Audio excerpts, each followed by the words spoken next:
In 2004, the sound of gunshots suddenly echoes through Uti. Two young men have been shot dead, and the news quickly spreads across television. A tourist accidentally records the incident, and from the footage, it looks like the shooter is a woman. Not long after that, the police announced that the woman was kidnapping a little girl. The two young men, Rohit and Diwakar, apparently tried to save the child, but instead, they were shot and killed by her. This information comes from a tea seller named Raman, who was selling tea not far from the scene. Because of his testimony, the police begin searching for the woman. They also suspect that she might be the person behind the recent disappearance of children in Uti. After the news spreads, the parents of the missing children demand that the police arrest the woman immediately and find their children. The next day, the news reports that the police have shot the kidnapper dead while she was trying to escape. The police found her at a train station. Her name was Jyoti, and according to the report, she came from North India. Before she was killed, Jyoti supposedly confessed that she had kidnapped several little girls and kept them inside an empty building near the forest. But when the police went there, the children were already gone. Since Jyoti was allegedly trying to run away, the police shot her. The police then search her home and find tools believed to have been used as weapons against the victims. They also find blood-stained clothes inside the house. Then, a police dog starts barking behind Jyoti's home. When the ground is dug up, several bodies are found buried there. The parents of the victims break down in tears after learning that their children had become victims of kidnapping and murder. This is where the case begins. This is Ponmagal Vandhal. 15 years later, we meet a man named Peturat. Peturat is known for constantly filing petitions in court over small problems around him. For example, one day, he buys a glass of tea from a stall in front of the courthouse. But when he sees a fly floating in the tea, he immediately files a petition against the tea seller. Because of that, the tea seller is fined $2 million. And this is not the only case. Peturat has filed dozens of minor complaints, and somehow he always comes with enough proof. Peturat lives with his daughter, Venba. She is a young lawyer who is still inexperienced, but the two of them clearly love each other like a real father and daughter. One day, Peturat notices Venba looking troubled. After that, he starts searching through newspapers from 2004 and pulls out a file about a police officer named Suresh Pandian. Peturat then contacts Suresh, and the two meet somewhere privately. From the way Peturat talks to him, it seems like he is asking for something important, and Suresh seems to agree. Later, Peturat buys tea at a stall. When the seller is distracted, he secretly takes pictures of several photos hanging there. A week later, Peturat files another petition, but this time it is not about some small neighborhood problem. The court approves his petition to reopen Jyoti's case, and the lawyer who will handle the case is none other than his own daughter, Venba. Everyone is confused when they hear about Peturat's petition. To them, it makes no sense. Jyoti was already shot dead by the police years ago, so why reopen the case now? Still, the news spreads quickly across television, drawing public attention once again. Among those watching is a respected businessman named Farda Rajan. He is known as a generous man who often helps the poor, but more importantly, he is the father of Rohit, one of the young men who was killed back then. Not long after Venba arrives at the courthouse ready to take on the case, the parents of the victims openly protest her decision. They cannot accept that someone would defend a woman they believe to be a child killer. But Venba ignores all of it and walks straight into the courtroom.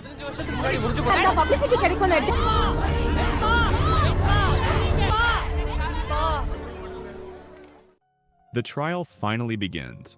Venba calls Raman to the stand, the same tea seller who claimed to witness the shooting years ago.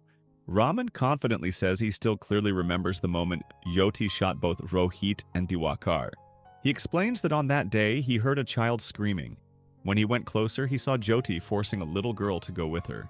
At that moment, Rohit and Diwakar stepped in to rescue the child, but Jyoti suddenly shot them both. Terrified, Raman hid himself as Jyoti moved in his direction. Luckily for him, thick fog covered the area, allowing him to escape unnoticed. Venba listens carefully, then shifts her approach. She begins asking Raman about another name he is known by. Without hesitation, Raman admits that people also call him Alinaman. He proudly explains that he is a devoted follower of Seti Ramurti, the leader of the PKR party. In fact, he never misses Ramurti's birthday celebrations and often takes photos with him, displaying them in his tea stall. At that moment, the prosecutor starts to show signs of concern. Raman slowly realizes he has walked into a trap. Venba then reveals a crucial detail. Ramarti's birthday is on May 5th, the exact same day the murders took place. That means Raman could not have witnessed the incident at all. At the time, he was in Chennai attending the celebration, and Venba has photographic evidence to prove it. She takes it even further. Raman previously claimed that Yoti could not see him because of the thick fog. But if the fog was that dense, how could Raman clearly see Jyoti committing the crime? With that, Venba argues that Raman is a false witness, likely created by the police to support a fabricated story.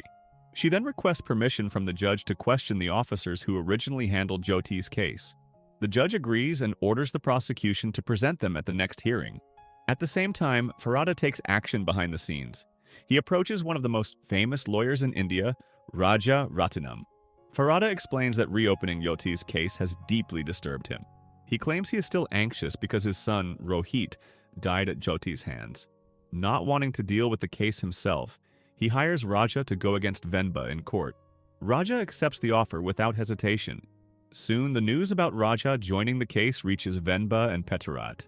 Pettirat immediately warns his daughter to be careful, knowing that Raja is the kind of lawyer who will do whatever it takes to win. When the second trial begins, Raja arrives at the courtroom with a strong presence. The atmosphere shifts the moment he steps in. As the session starts, Raja quickly challenges Venba's argument. He points out that Venba accused Raman of being a false witness using an old photograph. According to Raja, Raman did take a photo with Ramurti, but it was taken on May 3rd, not May 5th. He explains that May 3rd was when Ramurti's party celebrated their election victory, and the event also included his birthday celebration. So the timing, according to Raja, still works in Raman's favor. To strengthen his argument, Raja brings up a man named Murugan, who also appeared in that photo. Murugan died in an accident on the same day, May 3rd. Raja even brings Murugan's wife to confirm it. He then makes a sharp point. If the photo was taken on May 5th, as Venba claimed, then it would mean Murugan somehow appeared in the photo after his death. The courtroom reacts with admiration toward Raja's reasoning, but Venba remains calm and unfazed. She shifts her focus and calls the police officer who originally handled the case, Inspector Alexander. Venba starts questioning him about the events of May 6th. She asks whether it is true that he captured Jyoti at the train station while she was trying to escape. Then she follows up with a crucial question. If that is true, how did the police even know Jyoti was at the station? Alexander confirms that he was the one who made the arrest, but he refuses to reveal how they tracked her down, claiming it was part of a confidential police strategy. Venba continues pressing him. She asks about the exact time of the arrest and whether Jyoti really confessed to all the crimes. And if she did, where is the proof? Any photo or video recording of that confession? Raja immediately objects, arguing that back then technology was not as advanced as it is now. Not everyone had access to cameras or recording devices. Then, he redirects the court's attention to the bodies of the young victims that were found behind Jyoti's house. He questions whether Venba truly understands that she is defending someone who is believed to be a ruthless killer. The judge begins to lean toward Raja's argument. He tells Venba that if she wants to continue, she must present stronger and more concrete evidence. The hearing is postponed for 2 days. Not long after, something suspicious happens. The woman who testified earlier as Murugan's wife is quietly seen receiving money from someone. Meanwhile, as Venba prepares for the next hearing, one of the victim's parents confronts her. Overwhelmed with grief, the parent accuses Venba of having no heart for defending someone like Jyoti, and blames her for ignoring the pain of those who lost their children. That night, Venba sits quietly, lost in her thoughts, when Pettirat approaches her. He hands her Jyoti's diary and asks her to read it again, carefully this time. He tells her to truly feel every word, as if she were Jyoti herself. Venba begins reading, and through the pages, a very different story unfolds. Jyoti was not an immigrant from North India as people believed. She was actually a Tamil woman. She had once eloped with a man from a lower caste who came from Jaipur. For a short time, she lived happily with him. But that happiness did not last long. Her husband was murdered by her own family in the name of caste honor. Even after losing him, Jyoti did not give up. She had a child to protect. She gave birth to a baby girl and raised her alone, living in her employer's house. As her daughter grew older, her employer decided to sell the house. They suggested that Jyoti move to Uti and meet someone they knew, Pettirat. Jyoti agreed and traveled there by train. When she arrived, Pettirat was already waiting for her. He helped her settle into a home and supported her as she started a new life. While living there, Jyoti realized that her daughter was ready for school. She asked Peturat for help, and thanks to him, her child was able to get an education. Through it all, Jyoti continued writing in her diary, documenting her daily life and struggles. When the trial resumes, Venba now has new evidence. She argues that Jyoti was never from North India. This immediately draws criticism from Raja, who accuses her of making things up. To him, everyone already knows that Jyoti was an outsider, but Venba firmly stands her ground. She explains that Jyoti was Tamil, and that the police deliberately labeled her as a North Indian immigrant to fuel public hatred against her. To support her claim, Venba calls a woman named Selvi to the stand. Selvi reveals that she is from Madurai in Tamil Nadu, and that she had 2 children. One of them was Sakti Jyoti, who later came to be known as Jyoti. She then recounts the past. Jyoti had eloped with a man from a lower caste, and for the sake of family honor, her husband and son killed that man. After that, they also went after Jyoti, intending to kill her as well. Selvi had always believed that Jyoti was killed by her own family. It is only now that she realizes Jyoti actually survived. Venba then brings up the events of 2004 and asks whether Selvi ever knew that Jyoti was accused of kidnapping and murdering young girls. Selvi admits that she had no idea. She never followed the news and only learned about it during the trial. Now it is Raja's turn to question her. He challenges her claim by pointing out the lack of evidence. If Jyoti truly was her daughter, there should be photos or something that could prove their relationship. But Selvi has nothing. She explains that her husband burned everything related to Jyoti, leaving her with no proof at all. Raja uses this to dismiss her testimony. He argues that without solid evidence, Selvi cannot be considered a reliable witness. He does not deny that she once had a daughter named Jyoti, but he suggests that it might not be the same Jyoti being discussed in court. Venba then steps forward and asks the judge for permission to call Peturat as a witness, someone who personally knew Jyoti. Peturat takes the stand and confirms that he knew her very well. He explains that he is originally from Uti and used to travel back and forth to Chennai for work. One day, an acquaintance from Jaipur asked him to take in Jyoti for humanitarian reasons. Without hesitation, he agreed to help her. When they first met, Jyoti shared her life story with him. Moved by what she had gone through, Peturat decided to support her. He gave her a place to stay nearby and even took responsibility for her daughter's schooling, acting as her guardian when she was enrolled. Raja quickly steps in to challenge him, questioning where Peturat was when Jyoti was shot by the police if he truly cared about her. But Peturat insists that his statement is not finished and continues his story. He recalls that on the morning of May 5th, he saw a yellow car pass in front of his house. Not long after, he heard a child screaming. When he rushed toward the sound, he saw Jyoti's child being taken away in that car, and Jyoti was chasing after it.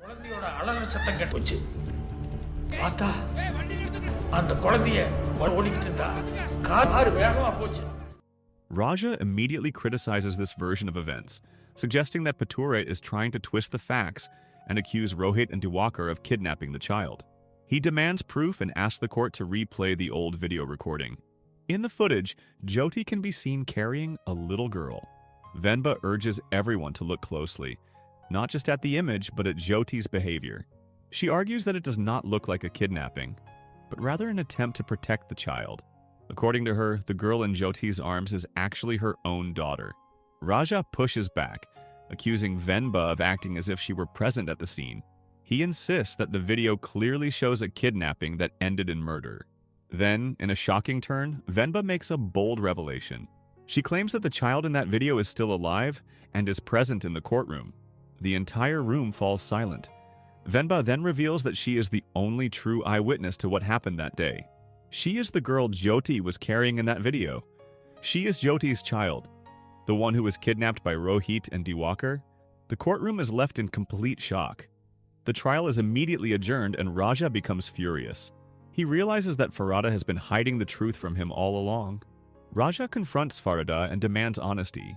Under pressure, Farada finally admits that Rohit and Diwakar were indeed responsible for kidnapping the children. He explains that he hired Raja because he feared the truth would come out and destroy his reputation. However, he never expected Venba to claim that she was Jyoti's daughter. Before leaving, Farada tells Raja that if he truly wants to know everything, he should speak directly to Alexander, the police officer who handled the case under his orders. Before the next hearing, Raja decides to meet Alexander to uncover the truth. And what he learns changes everything. Alexander reveals that after Rohit and Diwakar were shot, Jyoti was not killed by the police at all. Instead, she was captured by Farada, who believed that Jyoti had killed his son. In a moment of anger, Farada shot her dead himself. After that, Farada ordered Alexander to investigate why Rohit and Diwakar had gone into the forest that day. During the investigation, Alexander discovered that the two young men had been visiting an abandoned building deep in the forest. When he and his team searched the area, they found something horrifying. One child was buried in front of the building, and 4 more were buried behind it. The truth became clear. Rohit and Diwakar had been kidnapping children, abusing them, and then killing them. இதோட dead body கிடைச்சிச்சு. பின்னாடி search பண்ணப்போ When Alexander reported this to Farada, the reaction was not what he expected. Instead of exposing the truth, Farada panicked. He asked Alexander to cover everything up and shift all the blame onto Jyoti. Using the tourist video as evidence, Farada instructed Alexander to claim that Jyoti had shot the 2 men and was later killed by the police while trying to escape.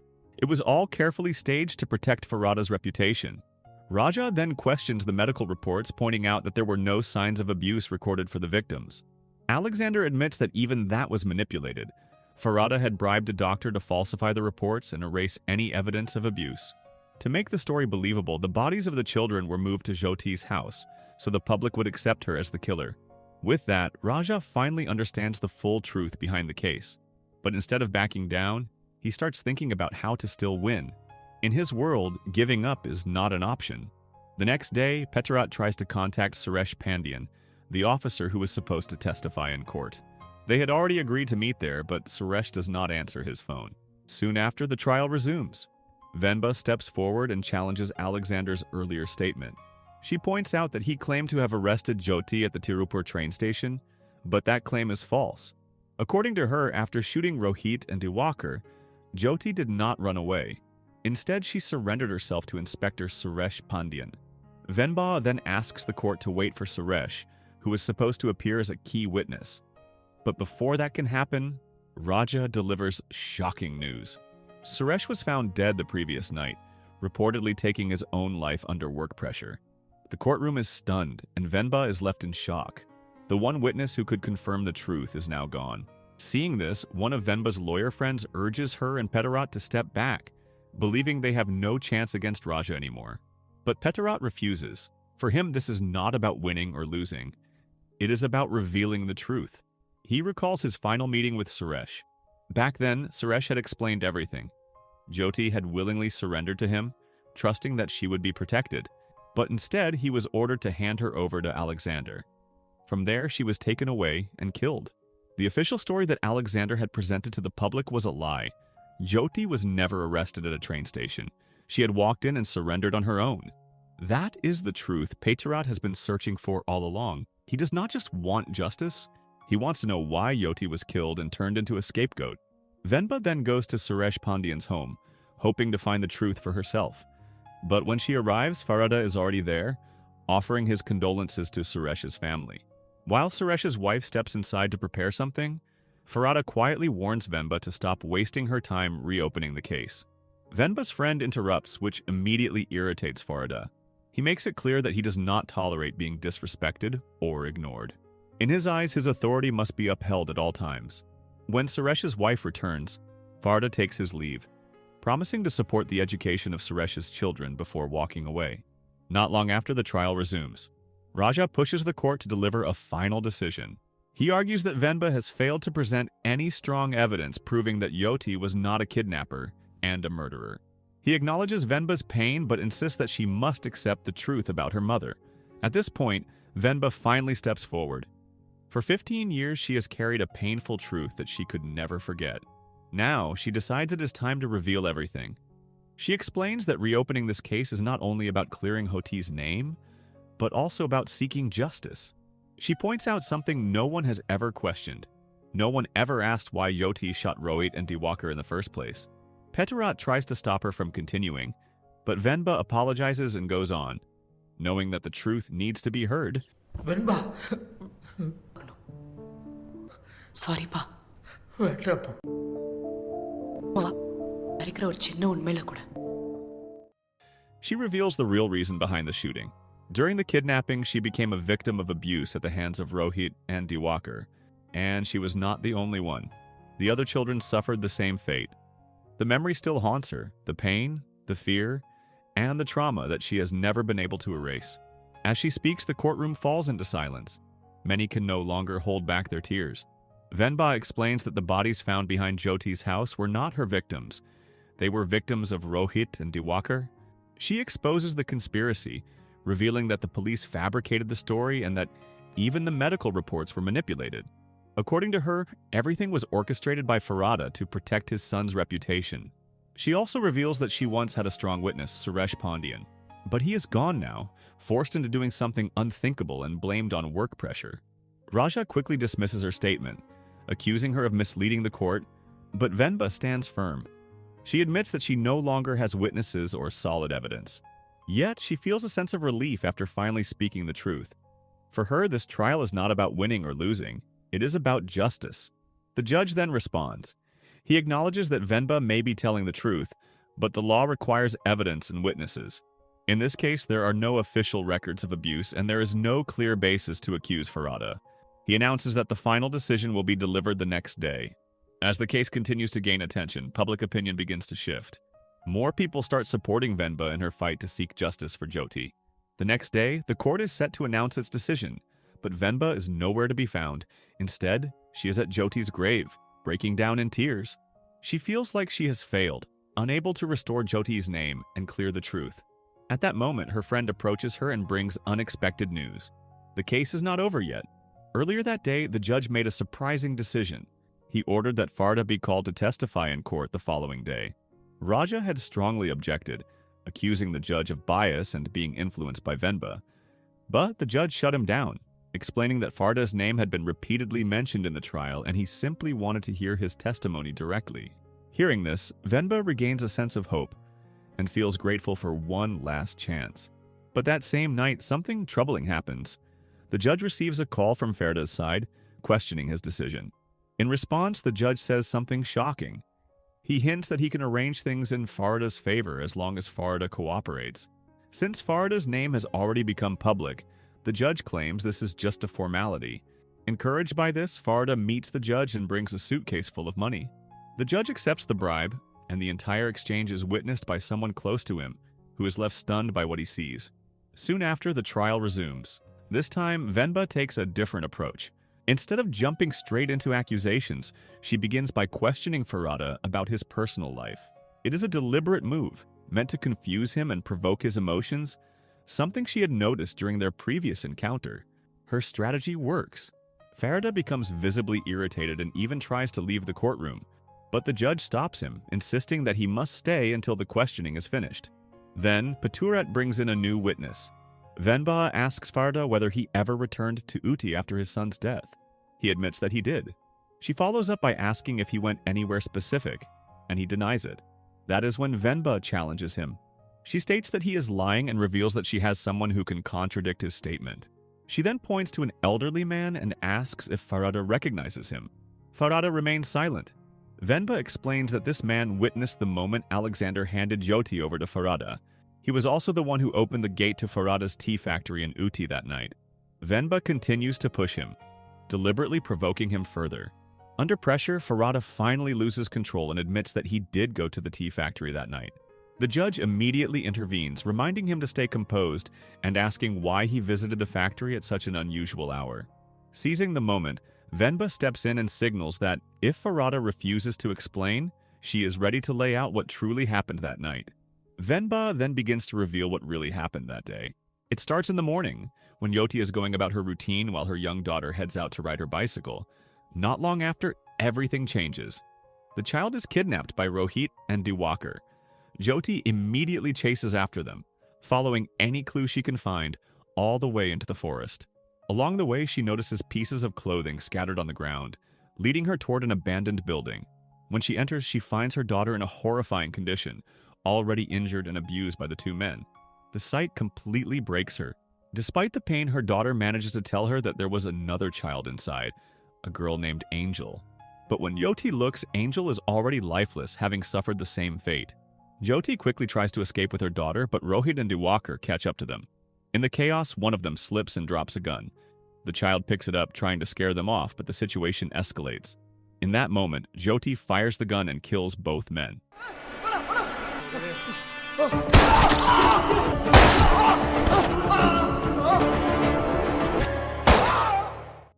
After that, she turns to Petterat for help. But before they can do anything, the news spreads through a video recorded by a tourist, painting Jyoti as the one responsible for the missing children. Petterat urges her to run, knowing she will be hunted. But Jyoti refuses. Instead, she entrusts her daughter to Petterat and asks him to take her far away. Then she surrenders herself willingly to Inspector Suresh Pandian. But instead of being protected, she is handed over to Alexander, who takes her to Farida. And there, without hesitation, Farida kills her. As Venba finishes telling this story, the entire courtroom falls silent. Many are overwhelmed, unable to hold back their emotions. She reflects on how Jyoti should have been seen as someone worthy of respect, yet she was turned into a villain. She points out the injustice of a system where the powerless are punished harshly, while those with influence are protected even when they commit terrible crimes. Her words force everyone to confront the truth. The judge is deeply affected and begins to consider his final decision. Before announcing it, he gives Raja one last chance to respond.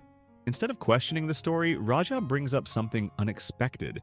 He claims that Venba is not actually Jyoti's daughter. This shocks the courtroom. Raja reveals that Venba is actually Angel, the girl who was found that day. Moments later, the judge delivers his verdict. Farida is found guilty and sentenced to life in prison. Alexander and the officers involved in covering up the case are also convicted and sentenced to 10 years in prison. But the story does not end there. It becomes clear that the version of Jyoti Venba imagined while reading the diary was shaped by her own emotions. The face she pictured was not entirely accurate. Then Raja approaches her and confirms what he already knew. Venba is not Jyoti's biological daughter. She is Angel. Venba finally admits the truth. What really happened that day was even more tragic. When Jyoti reached the building, her own daughter was already gone, killed by Rohit and Diwakar. As she was leaving, she found Angel still alive, barely holding on after suffering the same abuse. Jyoti chose to save Angel. She buried her own daughter in front of the building and took Angel away, later entrusting her to Petterat. From that moment on, Angel took on a new identity. She became Venba Jyoti, dedicating her life to seeking justice for the woman who saved her. So the moral of the story is, sometimes the person the world calls a monster is the only one who ever tried to save someone. And the saddest part is, Jyoti lost her own child but still used her last strength to save Angel.